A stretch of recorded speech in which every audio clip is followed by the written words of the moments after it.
Hello, everyone, and welcome to Men Behind the Curtain, the podcast that pisses off MAGA quicker than, well, whatever the fuck. Again, about everything and nothing all at once. I am Pitt. I'm Eli. I hope y'all are doing well, or you're having the day that you voted and deserve, voted for and deserve.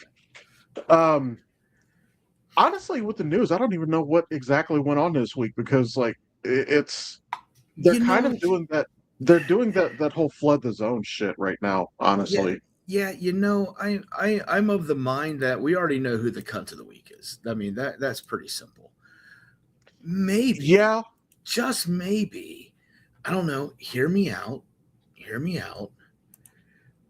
What if we did good things that have happened this year?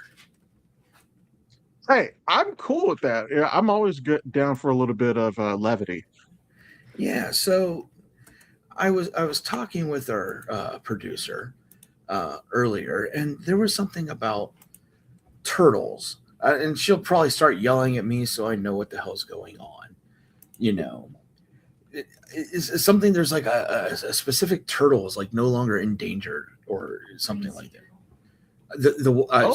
She is yelling at me across the room. Green sea turtle. The green sea turtle is no longer on the endangered species list.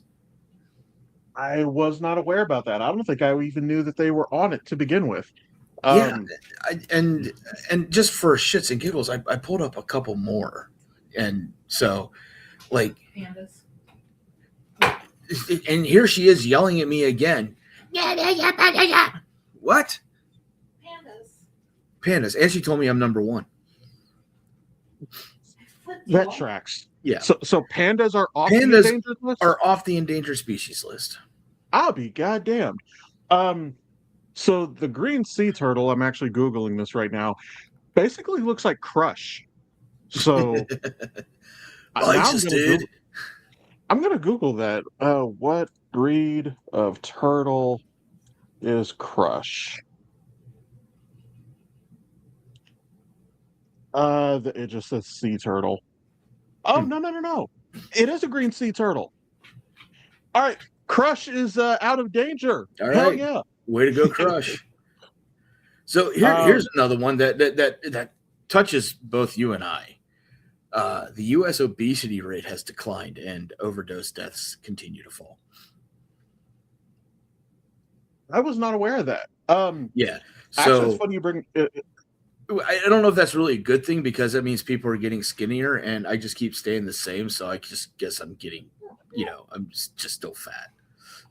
we are skewing the bell curve. Yes. And one final one, the deforestation fell and some rivers were revitalized around the globe.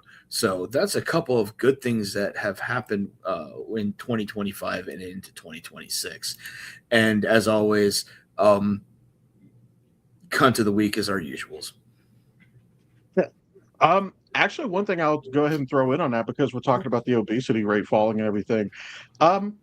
I actually picked up a walking pad. It actually arrived New Year's Eve, which for those of y'all who never heard that term before, it's basically it's a treadmill. It just doesn't go as fast. The one that I bought only goes up to like 7.6 miles an hour. I should have gotten the more expensive one that goes up to 10 miles an hour, but honestly, it's been fucking great. I wish I bought this thing years ago because I can just walk while I'm watching TV. I don't have to go anywhere. Yesterday I did it twice, once in the morning and once in the evening before D&D. Like, I'm mad at myself that I didn't buy this a long time ago. And it was only like $100. I mean, you could have always gotten a treadmill and stuck a TV right in front of it like most gyms do. Well, the thing about a treadmill is, they're a giant fucking treadmill. A walking pad, I can store that under the bed because it's just that small. So it's good for a compact space. So that was actually part of the appeal of me buying it. I also got this. It's like a hydraulic machine. Like, Is it a chairlift? No, it's supposed to be for your arms and chest and shoulders and stuff like that. I got the idea from one of those things on TikTok where it looks like a bench and you just like fold it. Oh, you mean the guy's But like, "Are you tired of your man titties?" yeah, I was looking at that, but I couldn't find one with more than like 30 reviews on it. But I did find one. It does essentially the same thing. It looks like a giant nutcracker, basically. It's got the two handles, the little hydraulic thing in the middle, and Yeah. then you're just doing a squeezing motion. Um, Honestly, that's been pretty good. And I also found out my son is stronger than me. I Well, won't tell him that, but I know his mother, so that actually tracks.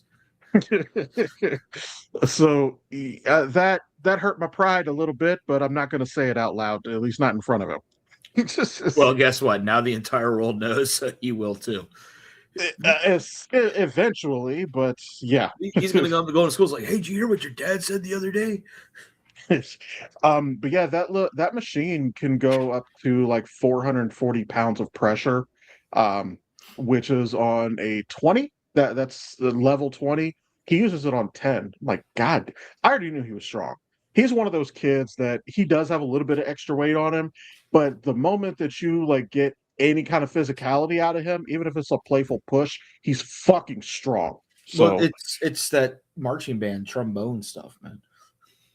honestly, that probably did not hurt. Because yeah, I've seen some of their marching band shows. First off, they put on a hell of a show. The music is good, but I'm looking at how much they do physically, and god damn, is it exhausting to look at. Yeah, that tracks. By the way, you do know the secret to building muscle is just resistance. Yeah, no,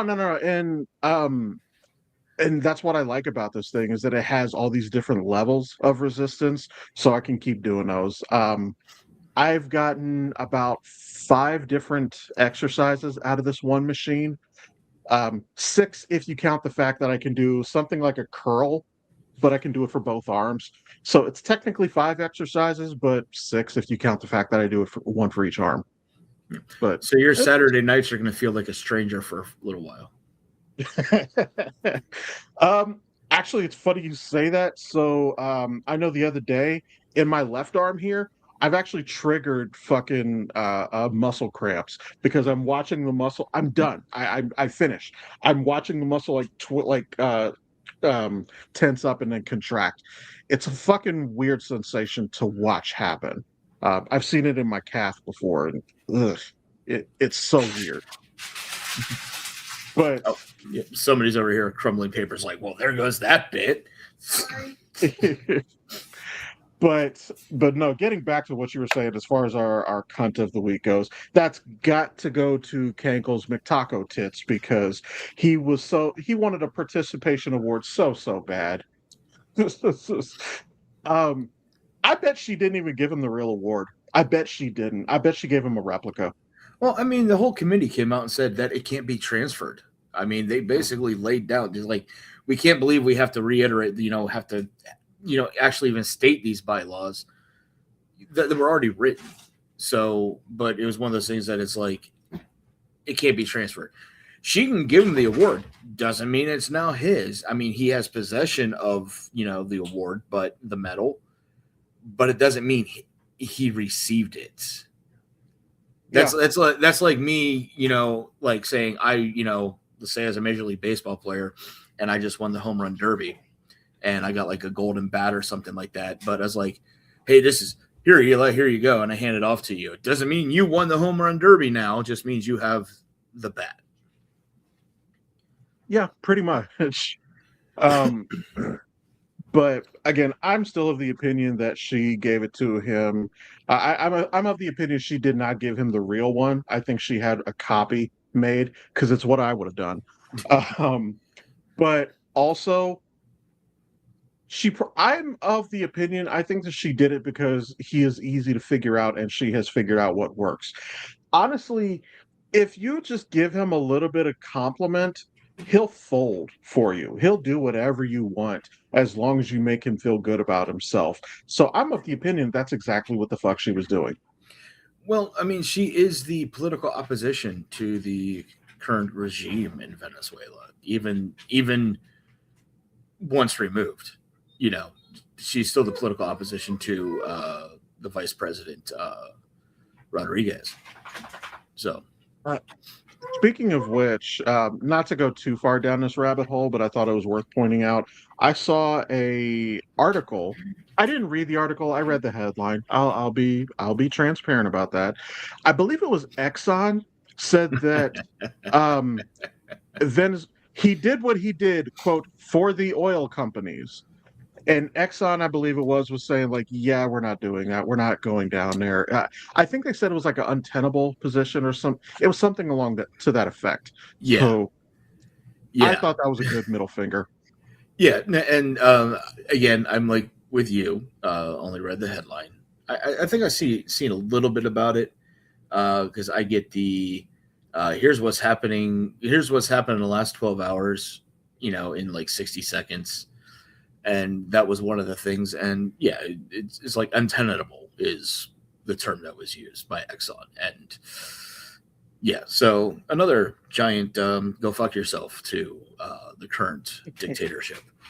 You know, so And I'm just gonna throw it out there because honestly, I enjoy triggering people on the internet with this. Every time that I see that whole, Trump 2028 thing or whatever, I don't bother pointing out that it's illegal or unconstitutional because they never cared about the fucking law anyway. Let's be real. But what I do love to point out is he'll be fucking dead by then. This is He is not going to survive to 2028. Let's be real. Um, Hell, that baby aspirin may do him in. all right. So we're going to turn gears here. And so Star Trek Starfleet Academy premiered on the 15th with a 2-episode premiere. And holy hell.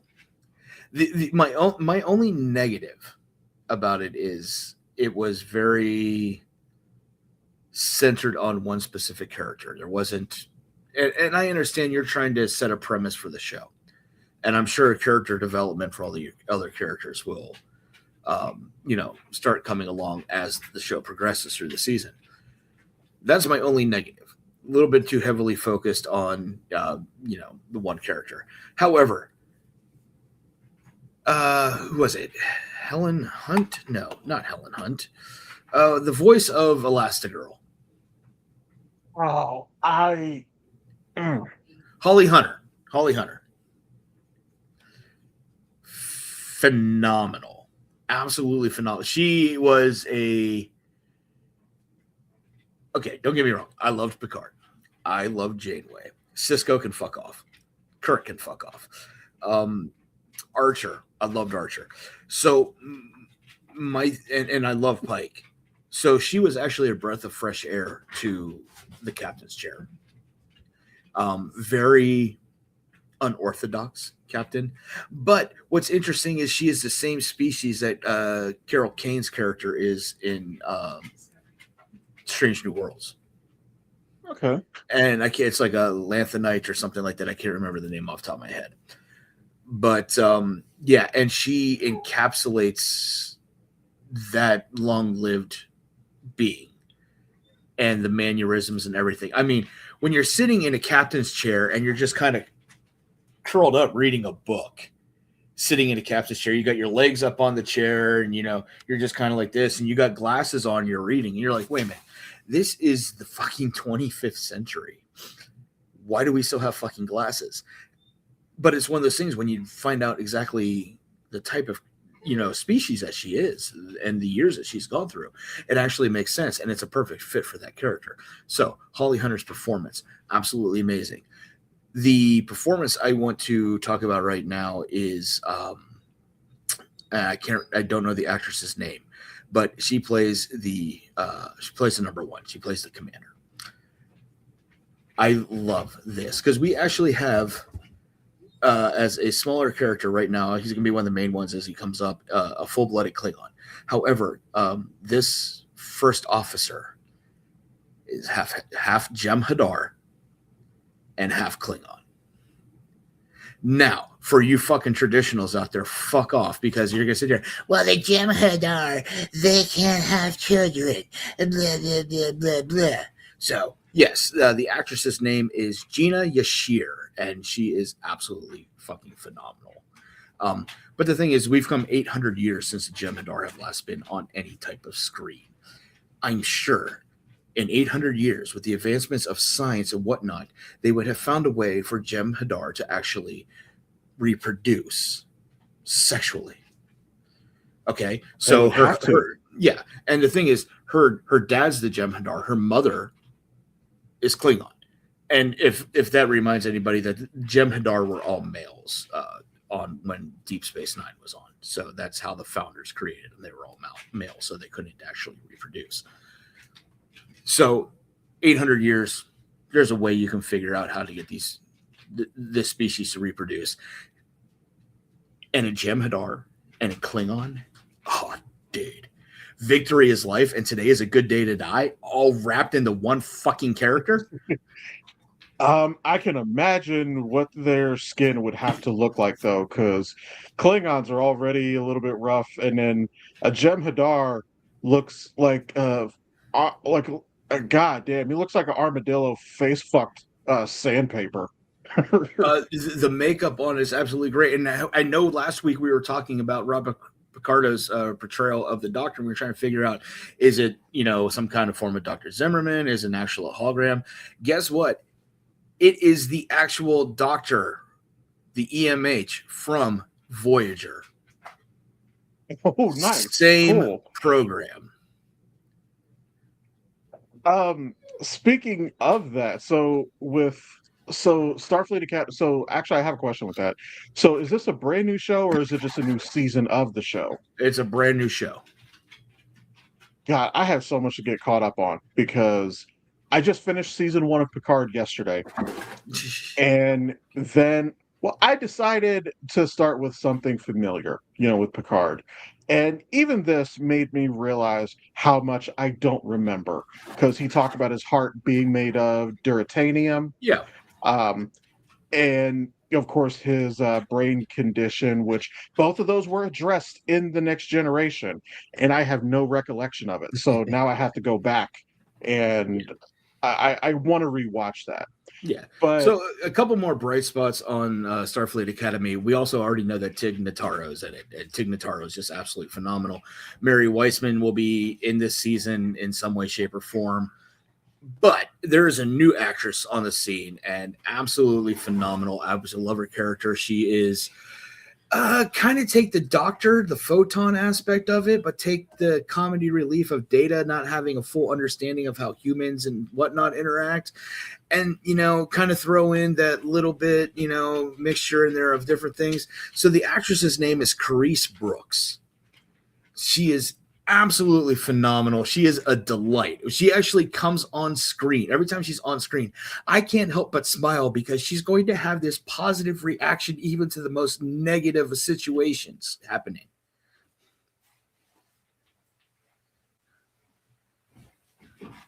he looks really familiar.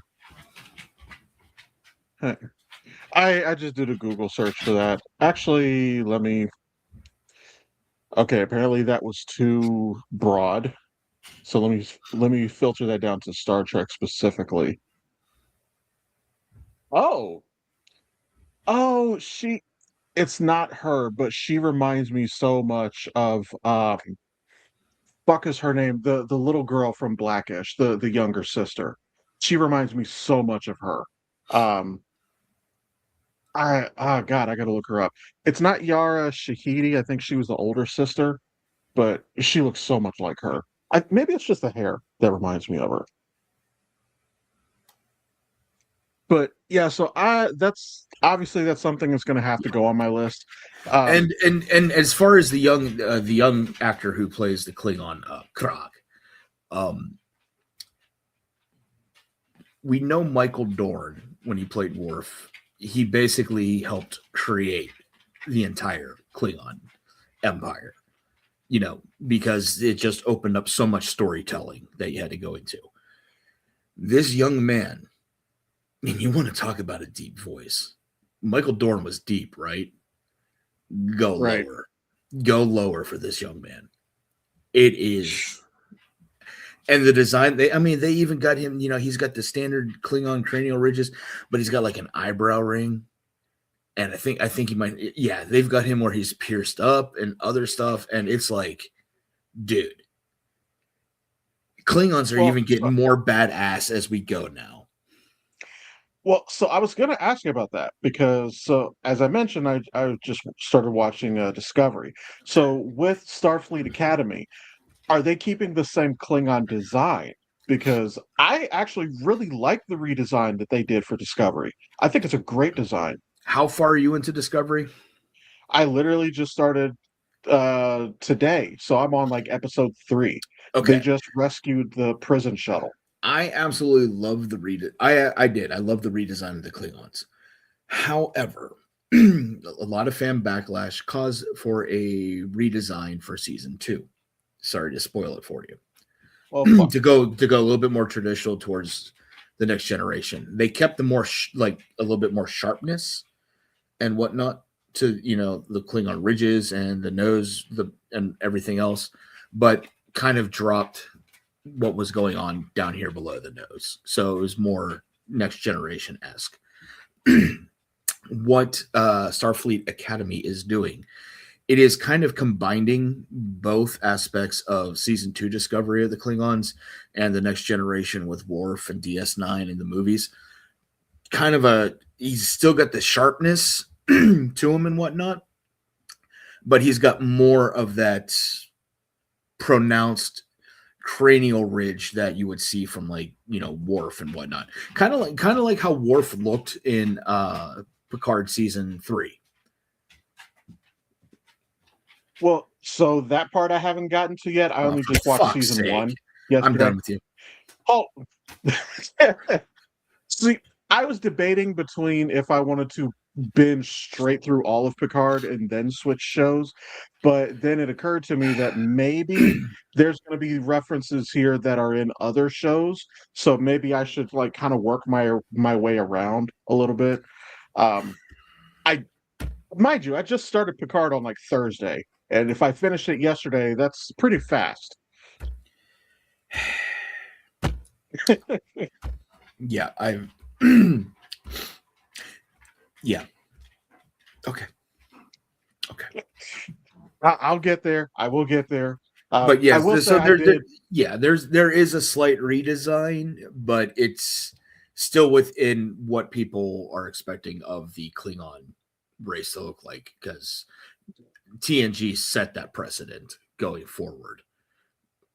But the thing is Discovery actually Yeah, has a way. They have a way around it, and if I tell you anything about that, it's going to spoil shit for you. So I'm not. well, I do know that you had mentioned how Discovery is kind of sort of not canon anymore, which is fucking stupid. Um, although I did notice, so Discovery for a streaming service show, Discovery actually has long seasons. Like Yes. season 1 has 15 episodes, where most of these places, HBO, Netflix, they do like 10 episodes, 12 at the very most. Netflix was actually Netflix did 13 episodes for a while, like Daredevil, Luke Cage, like they did a lot of that for a while. I don't know why 13 was like their magic number. That was a weird uh place to fall. Yeah, But not sure. So, also speaking of new shows, we will have next week. We will probably talk about this because by the time this is going to air, the episode will already have passed. But Night of the Seven Kingdoms. I actually meant to look that up because I wasn't sure when it starts. So is that tonight? Yeah, it's Sunday night, 2 days ago from when this airs. Okay, so I will definitely go ahead and make sure that I look that up. Again, I knew that it was coming. I just didn't. And you know what? Um, I don't know. Now I kind of want to put George Martin up for cunt of the week because he had to talk shit about Tolkien. he said that Lord of the Rings basically was too simplistic. It didn't have enough like political drama and everything. And it's like, bitch, you get an opinion when you finish your story. Well, I can't agree with that statement because if you look at when Lord of the Rings was written, and if you look at the undertones, the thematic analysis, if you were actually to break down into a thematic analysis, you can see where you know we're not going to use the N word. So no, fuck it. No, so with Nazi Germany, you can actually see where that carries over. From out of World War One through the 20s up until the uprising of Nazi Germany, you can actually see that within um, Lord of the Rings. You can see that with the Uruk-hai and the Orc. And we're also talking about concepts of industrialization throughout the entire series, the entire story. So for Martin to say that Lord of the Rings was not political enough, maybe Martin should just stick to fucking trees and dinners. I mean, that's pretty much all he writes about. Yeah, and also that because he said something about I think that this was I don't think this was a literal comment, but he said something about like, oh, what was like Aragorn's tax policy as a king? Like, I think basically what he was getting at was what kind of ruler was he? But the thing is that the appendices and stuff do talk about that. Not in depth, but it does talk about his rule Yeah, afterwards. yeah, but here's the thing: for the audience, for the reader, the story's already fucking over. You know, like I'm gonna open up like, Lord of the Rings, Book 4, Aragorn's income tax. Like Yeah. who gives who literally gives it? Like honestly, for me, the only thing I wanted to see that the movies didn't give us was the return to Hobbiton, where they had to chase out the orc and other things of that nature. It's Scouring of Shire. Yeah. yeah. So it's just one of those things that like from a cinematic experience, the story's over. From a book experience, the story's over. You might have, yes, Lord Aragorn ruled for 256 years, where he kept taxes minimal and kept the bellies of every babe fed. Who gives a shit? Yeah. Literally. And there's also a TikToker who I'm not going to name him because he's a piece of shit and I do not want to draw attention to his platform. But if y'all know who he is, then you're already going to know that he had this take. But he basically said that Lord of the Rings was pro border control. And his reasoning for this was the construction of Osgiliath, Minas Tirith, and he called it Minas Morgul, although Minas Morgul was not the original name. Um, it is slipping my mind at the moment, but Minas Morgul was the name after it was taken by Sauron. And he's like, they built it as border control because these people here, they fucking sucked. It's like, no, you waste of cum. That is not what this was. Um, I would just like to point out look who won in the end. Yeah. And to your point, you were actually saying this a little bit ago, is that Tolkien actually does have a lot of subtle political and sociological ideologies in it. Look at the Ents. The Ents very much represent anti-industrialization and basically, protecting nature and the earth and everything. The Ents were very, very protective over that. Um, Aragorn, again, this is post end of the story. This is into his reign. He shrunk Gondor. He gave a lot of land back to other peoples. Like Hobbiton. Hobbiton was under Gondor and Arnor's protection, but was not part of his kingdom. He gave people independence. Um, yeah, that dude has no fucking understanding of Lord of the Rings. Neither does George R. R. Martin. And again, finish your story or just fuck off. And that's the thing. Like he had a there was an article last week, I believe it was. Oh, Winds of Winter is delayed again. No shit. Do we even expect it anymore at this No, point? honestly, I'm surprised that he hasn't taken his happy little captain's fat ass to over to Chat GPT, dropped in every single fucking book, and says, "Write me 2 more books." You know, I would actually not be shocked if he did that. And here's the other thing is that, um, first off, just give it to your sons. I believe one of his sons or more are writers themselves. Just let your son finish the fucking story, for fuck's sake. But also, even if he finishes Winds of Winter, which I don't think he will not live long enough to finish the series. So, Well, you know what? Honestly, and it's kind of split. You know, half the people don't care if he finishes it because the show's already come to an end. And the other half are true to the book and want to see it finished so they know what the fuck happens because they don't give a shit about the TV show. yeah, and I'm of the opinion I don't hate the last season in the way that a lot of people do. I do admit that it did have its problems. I agree and acknowledge that there were a lot of plot points that were rushed. But for example, Daenerys. I do not believe that Daenerys broke bad. I don't believe that she turned evil. That's who she always was. But she was an evil, heinous bitch to people we deemed bad people, like the slavers in Marine.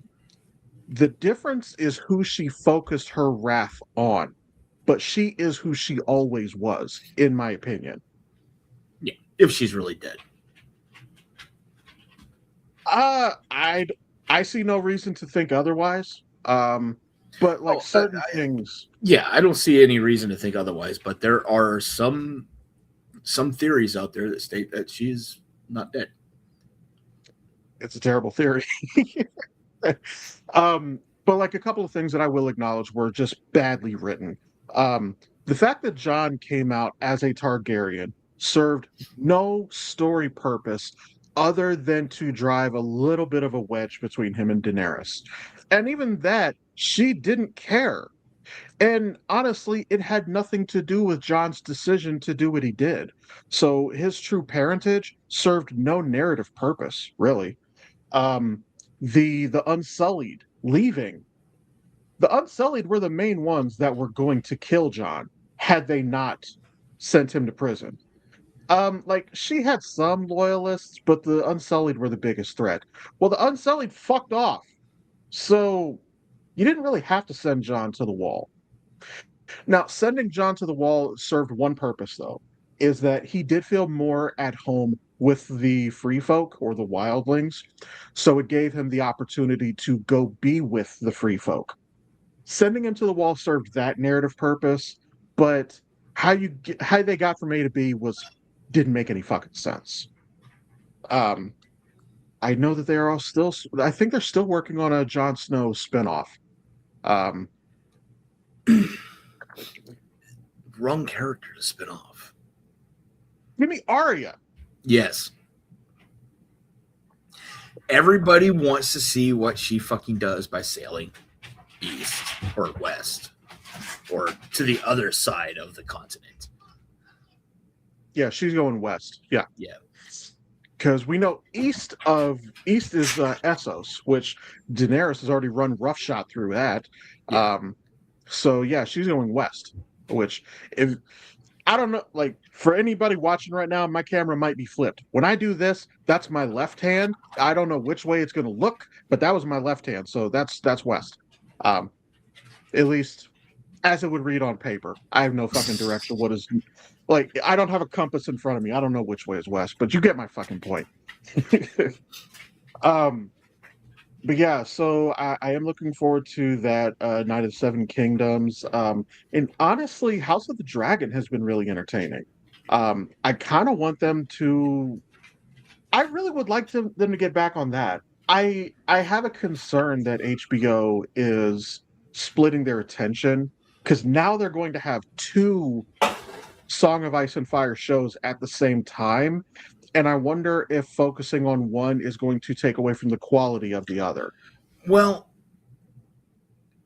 I was under the impression that Night of the Seven Kingdoms was roughly the same time frame as House of Dragon, and I could be wrong. When is Night of the Seven Kingdoms set? So let me Google that real quick here. Because if it's in the same timeline, then you basically go what ABC does with Chicago Fire, Chicago Med, Chicago PD, Chicago FBI, Chicago Chili Dog, Chicago Deep Dish Pizza, you know, Okay, so this article here, this is actually Law on and Order Yahoo.com. SVU. This is on Yahoo.com. It was talking about. God damn it! There we go. So, House of the Dragon is set between the years 129 and 131 AC. I don't know what AC is. Don't ask me. I don't fucking care. A Night of the Seven Kingdoms starts in the year 209 AC. Oh, after Conquest. So this takes place roughly about 70 years after House of the Dragon. Oh, So yeah.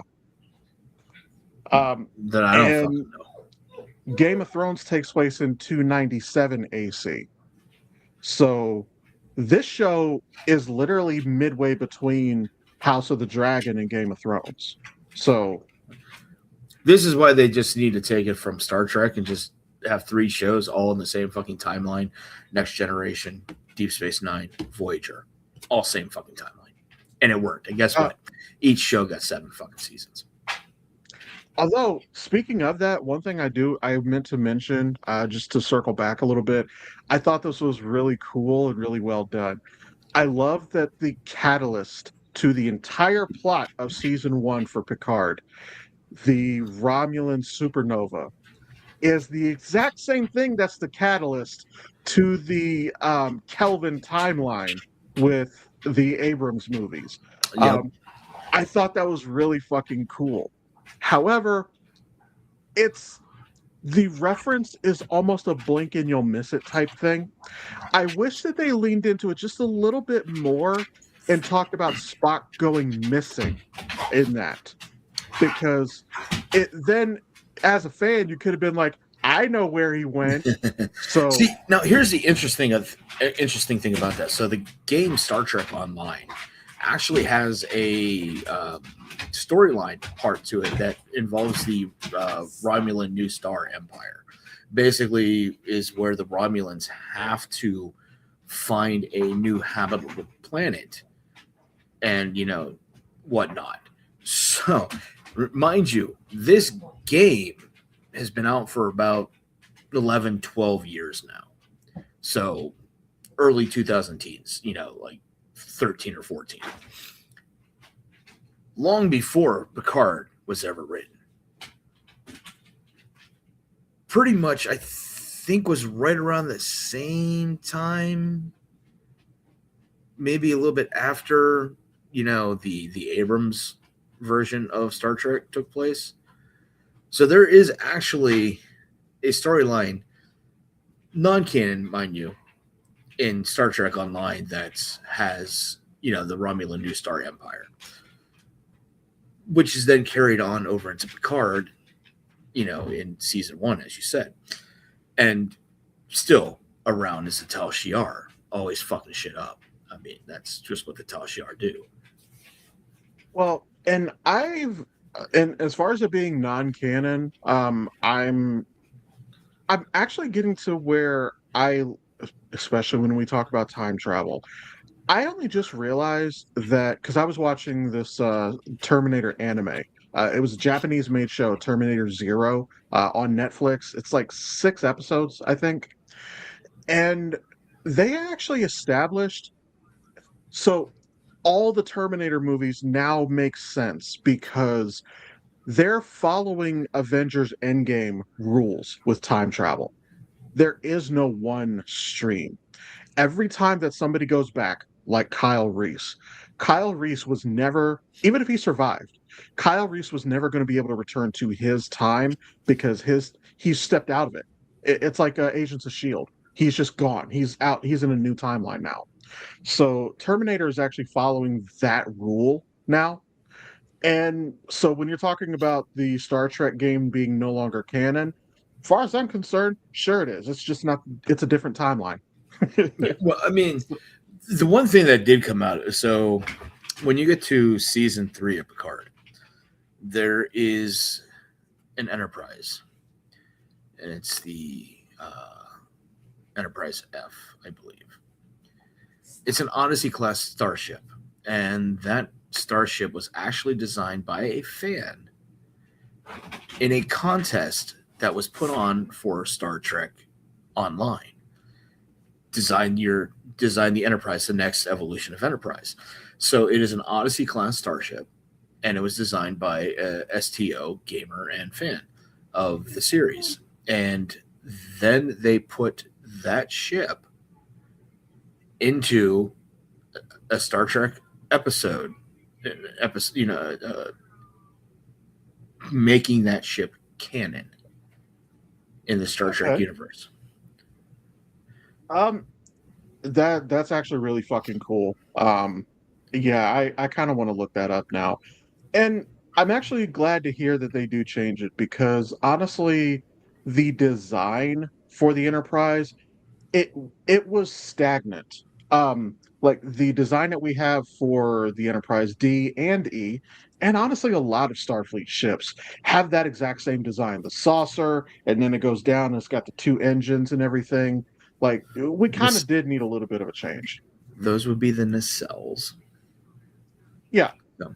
Uh, and actually, they're using kind of a nacelle design right now in Discovery, where I was. It's more flat. It's flatter, but it's very similar. Although, well, that's also a Crossfield class ship too, Discovery. So Discovery is a different design, but the ship that she was on, the Shinzo, yeah. So that was closer to the Nexel design. Not the same thing, but it was closer. Although I still say one of the most badass ships that I've seen has got to be Pike's in Star Trek Into Darkness. That big black fucking ship. Like, that was a monster. I can't remember the class ship that was, but basically it was like the Constitution class, except it was just engorged. So which the Constitution class was the original class for the Enterprise, Kirk's Enterprise up through. I believe the Constitution class was used through the Enterprise A retrofit, and then decommissioned afterwards. So yeah, because B was an Excelsior class. Yeah, because he was on, correct me if I'm wrong here, this is more your forte than mine. But so his was the original Enterprise that was not ordered, quote unquote. And then the very first ordered one is the one that we see in Star Trek Generations that what's his name piloted basically when they ran into the Nexus. I do not remember the actor's name. Alan something Rickman. No, it's not Alan Rickman. You're close. Rabbit is good, rabbit is wise. I know that he had a cameo in Speed. Hang on. Yeah. Rabbit is good, rabbit is wise. It's also Ferris Bueller, man. He's also in Ferris Bueller.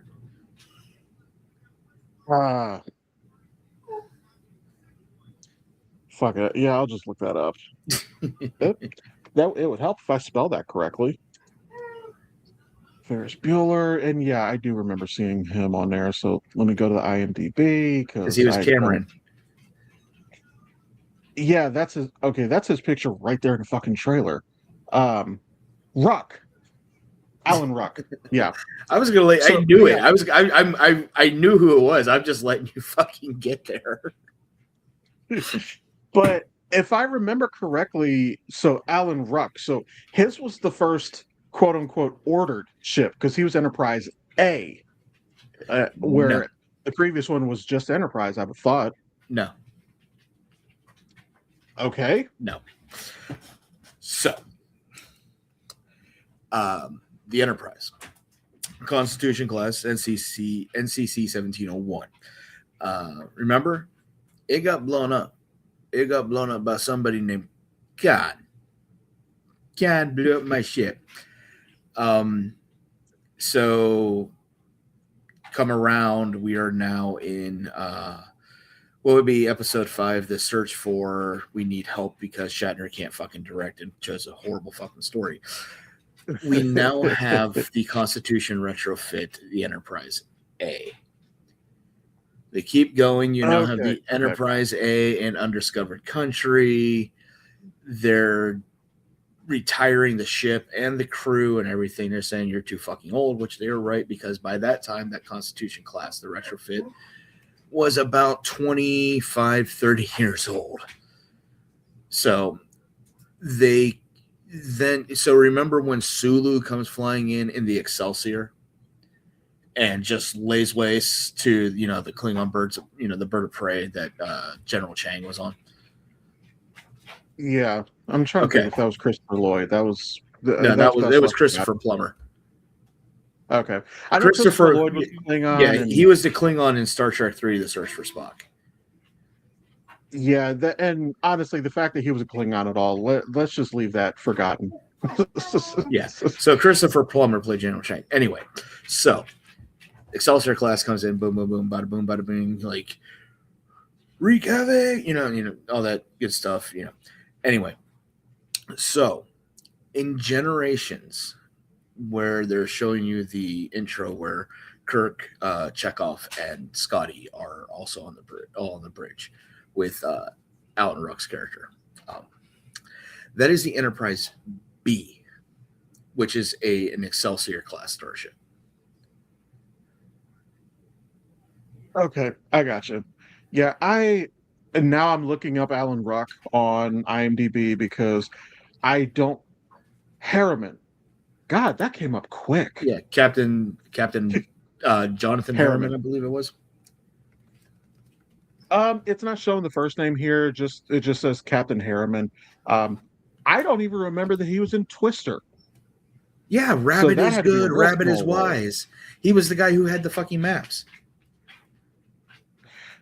I haven't seen Twister in God, I don't know how many fucking years. The reason I remember him in Speed, I watched Speed almost right after watching Generations, so I connected the actor like back to back. And yes, I realized that that's what you were just quoting a second ago when I was trying to figure out the guy's name. But this is why apparently we're good for ADHD people because we're all over the fucking place. Yeah, and so this is the listing of the ship classes for the Enterprise, all the way up through the Enterprise, all the way through the Enterprise F. It's Constitution class, Excelsior, Ambassador, Galaxy class, Sovereign class, and Odyssey. So Constitution was the original 1701 and 1701A.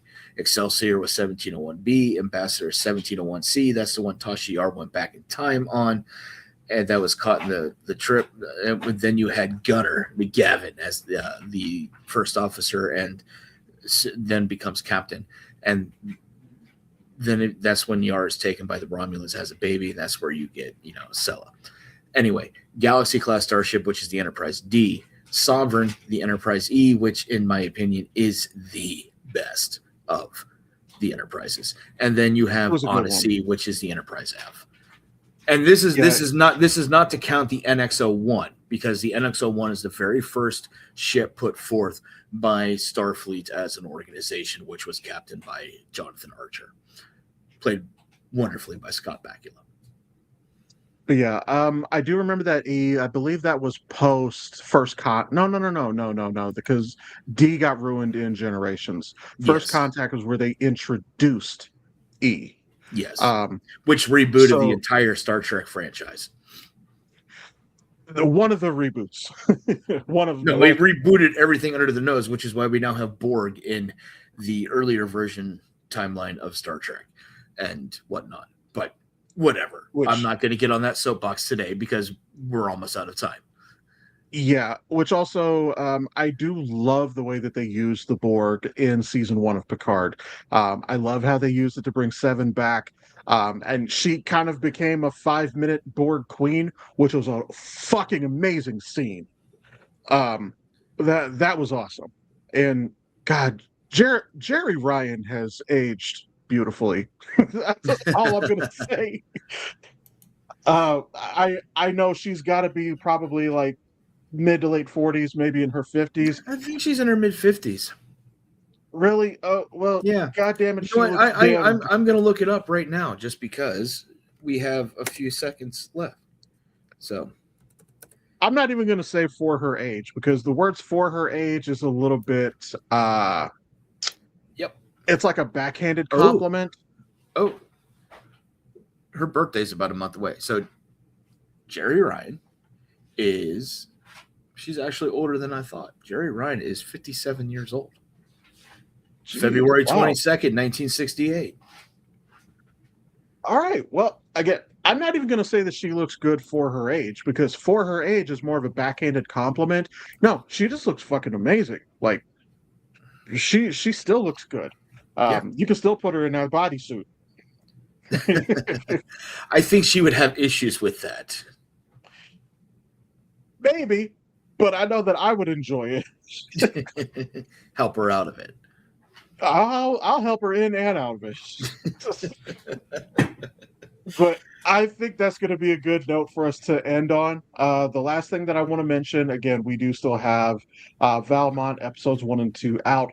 I dropped the ball with the TikTok live stream, so we're just going to shoot for February and then do 3 episodes with episode 3 coming out. So go check that out. If you're on the Patreon, it is live now, episode 3. So go ahead and check that out. As always, I will put those links down below in the description. Other than that, thank you for listening, watching, and indulging while we went on this fucking Star Trek rabbit hole, which I'm sure we're going to be revisiting in the near future, with me diving into more of the show. But anyway, y'all have a good one. Stay safe, stay warm out there. Fuck ice, and we will see you next Tuesday. All right, be you.